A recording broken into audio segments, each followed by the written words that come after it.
Buat kamu yang di sini ingin endorse influencer di TikTok ataupun kamu ingin lihat perkembangan akunmu itu sebenarnya sehat atau enggak dan kamu ingin mendeteksi nih followersnya itu asli atau palsu, kita akan bahas di video ini ya. Tapi sebelum masuk ke sana, kembali lagi bersama saya Chandras dari upgrade.id dan di video kali ini kita akan bahas gimana caranya teman-teman di sini bisa mendeteksi followers TikToknya orang tersebut itu asli atau palsu ya. Jadi langsung masuk aja ke layar laptop saya, teman-teman.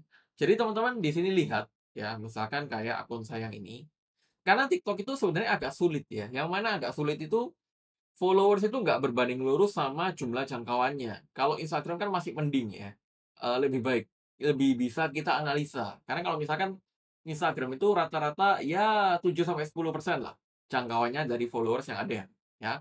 Dan teman-teman misalkan lihat TikTok, ya TikTok saya misalkan, ini 96.000 followers, berkurang ya, dulu itu 103 ribuan, terus sempet nggak lama nggak posting sehingga dia turun lagi. Dan teman-teman lihat, menurut teman-teman, 96.000 followers dan jangkauan kontennya cuma 300, 1.000, 900, 700, itu kan harusnya nggak wajar ya.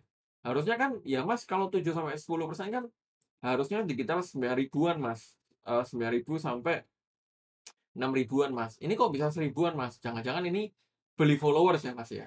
Jawabannya adalah belum tentu, ya. Karena kita tahu sendiri TikTok itu nggak berbanding lurus ya, sama jangkauan kontennya, ya. Makanya teman-teman harus di sini perhatikan. Di akun kita juga sama, teman-teman ya.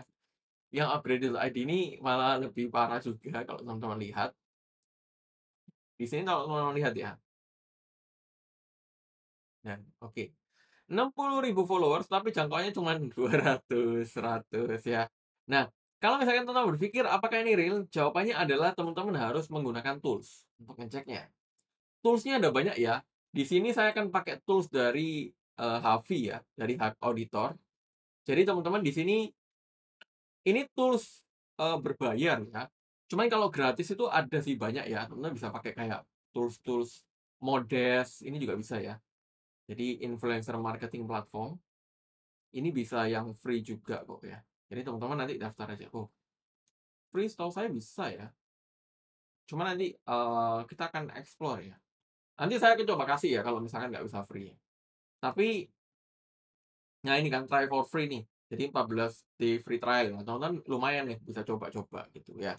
Nah, oke, balik lagi ke sini. Jadi, mmm, gimana caranya menganalisa? Saya di sini akan pakai tools ya, karena kalau nggak pakai tools itu nggak bisa kelihatan. Jadi di sini kalau teman-teman lihat dari Havi ya atau Hyper Editor ini, yang mana menurut dia akun health score saya kecil banget ya 24 low. Jadi dari segi engagement-nya sangat-sangat low menurut dia. Tapi kalau kita lihat dari segi ininya ya, yang mau kita bahas, audience authenticity-nya itu bagus ya. Jadi menurut dia 98% akun yang follow akun TikTok saya itu adalah real people atau manusia asli ya. Dan suspicious account-nya itu cuma 1,2% teman. Ini bagus banget ya. Jadi yang nggak bagus berapa Mas? Ya kalau menurut saya sih yang nggak bagus itu sekitar ya 30% ke atas, 20% ke atas, itu yang teman-teman harus hati-hati. Dan kalau teman-teman lihat nih dari 96.000 followersan, itu yang ini ya, 57%-nya adalah content creator ya, yang membuat banyak konten, terus 7,5%-nya adalah akun dengan yang dikategorikan influencer atau yang punya 5.000 followers, dan 34%-nya adalah konsumen ya. Jadi, konsumen yang konsum konten more than create. Jadi mereka yang nggak bikin konten, tapi mereka yang nontonin TikTok aja. Nah ini sebenarnya data yang bagus ya teman-teman ya kalau menurut saya ya. Jadi kalau misalkan teman-teman di sini kalau bisa ya teman-teman affiliate nih, kalau bisa konsumernya 50%. Enak tuh ya. Jadi yang nontonin banyak konten, yang biasanya belanja-belanja, nah itu rasio rasio followers yang menurut saya sih oke lah gitu. Jadi mereka nontonin konten kita, atau kalau teman-teman di sini sebagai affiliate, mereka yang potensial market kita, itu kalau misalkan terlalu lebih banyak yang konsumen, gitu. Influencer kalau menurut saya sih nggak usah terlalu banyak, nggak apa-apa ya. Generators kalau bisa sedikit ya, tergantung tujuan teman-teman ya. Karena akun saya edukasi, yang mana kan kebanyakan orang yang follow tentu kan orang yang mau belajar. Beda kalau teman-teman akun affiliate yang mungkin harusnya konsumen yang harus lebih banyak ya. Follower growth tentu kecil banget ya. Ini apa nih? Ini saya nggak tahu ini apa. Followers growth tentu kecil banget ya, karena ini udah lama nggak aktif, jadi mungkin agak drop. Mau mulai diaktifin lagi. Likes growth-nya juga, ini ya, apa, normal ya. Kalau misalkan teman-teman merasa kayak, "Mas, ini kayak habis gini langsung gitu ya, naik gini terus," misalkan ya grafiknya kayak gini, ini gini deh. Nah, kalau misalkan kayak gini, ini teman-teman bisa memperhatikan kalau orang itu kayak beli likes atau follow unfollow, saling like gitu nggak. Jadi kayak, apa, FLKS, nah itu biasanya kelihatan tuh dari perkembangan like-nya. Ini kan menurut dia very good ya. Jadi nggak ada, indikasi kalau akun ini melakukan FLKS ya, cuman memang engagement rate-nya agak turun, ya, yang itu yang harus dioptimalkan.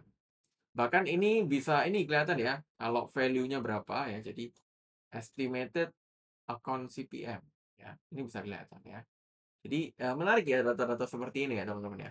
Menurut saya sih, teman-teman harus cek-cek data kayak gini ya, kalau misalkan teman-teman di sini adalah seorang KOL, ataupun seorang business owner yang ingin endorse influencer, kalau bisa dicek dulu datanya, agar teman-teman misalkan nggak kecewa gitu kan. Takutnya teman-teman, oh udah apa, teman-teman udah berharap banyak, berekspektasi tinggi dengan jumlah followers yang besar, tapi pas teman-teman cek, loh kok datanya jelek banget, gitu. Nah, itu yang teman-teman harus pertimbangkan dengan melihat analitik yang seperti ini. Kurang lebih teman-teman itu aja di video ini, semoga membantu buat kamu yang ngecek ini followersnya real atau enggak, khususnya di TikTok. Seperti biasa, kalau ada pertanyaan silahkan tulis di kolom komen dan pastikan kamu subscribe channel ini, plus aktifkan loncengnya untuk dapatkan informasi terbaru seputar digital marketing, digital reality, dan digital automation untuk tingkatkan omset bisnis kamu. Itu aja di video ini, sampai jumpa di video yang lain.